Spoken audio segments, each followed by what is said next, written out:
Asian न्यूजमध्ये आपलं स्वागत आहे। मी आणि सहमत पवारचे ठळक बातम्या।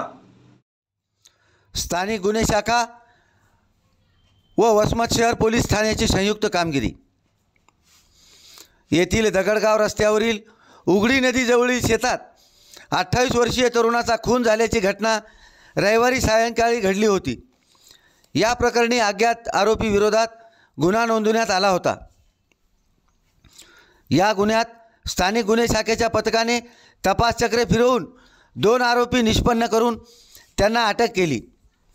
वसमत पोलीस ठाणे हद्दीतील दगडगाव रस्त्यावरील उघडी नदीच्या काठावरील शेतात विश्वनाथ राजेंद्र कदम वय 28 व राहणार वसमतचा धारदार शस्त्राने वार करून खून केल्याची घटना घडली होती।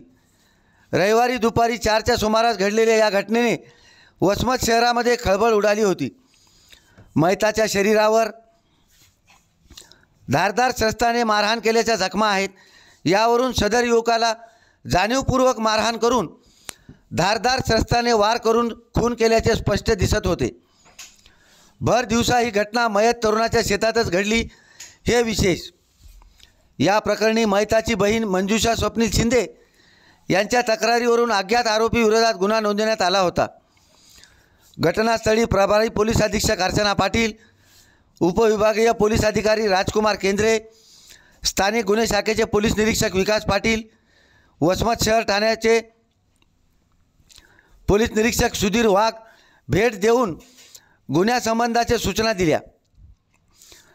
त्या अनुषंगाने स्थानिक गुन्हे शाखा व वसमत शहर ठाण्याचे पथक आरोपींचा तपास करीत होते। गोपनीय व तांत्रिक माहिती आधारे या गुन्ह्यातील संशयित आरोपी राजेश गुलाबराव चव्हाण, प्रवीण तुकाराम चव्हाण राहणार वसमत हे असल्याचे समजल्यानंतर पोलिसांनी काही तासात दोन्ही आरोपींना ताब्यात घेऊन तपासासाठी वसमत शहर पोलिसांच्या स्वाधीन केले। प्रकरणाचा तपास सहाय्यक पोलीस निरीक्षक SS शेकडे हे करीत आहेत। ही कारवाई प्रभारी पोलीस अधीक्षक अर्चना पाटील, उपविभागीय पोलीस अधिकारी राजकुमार केंद्रे, स्थानिक गुन्हे शाखेचे पोलीस निरीक्षक विकास पाटील,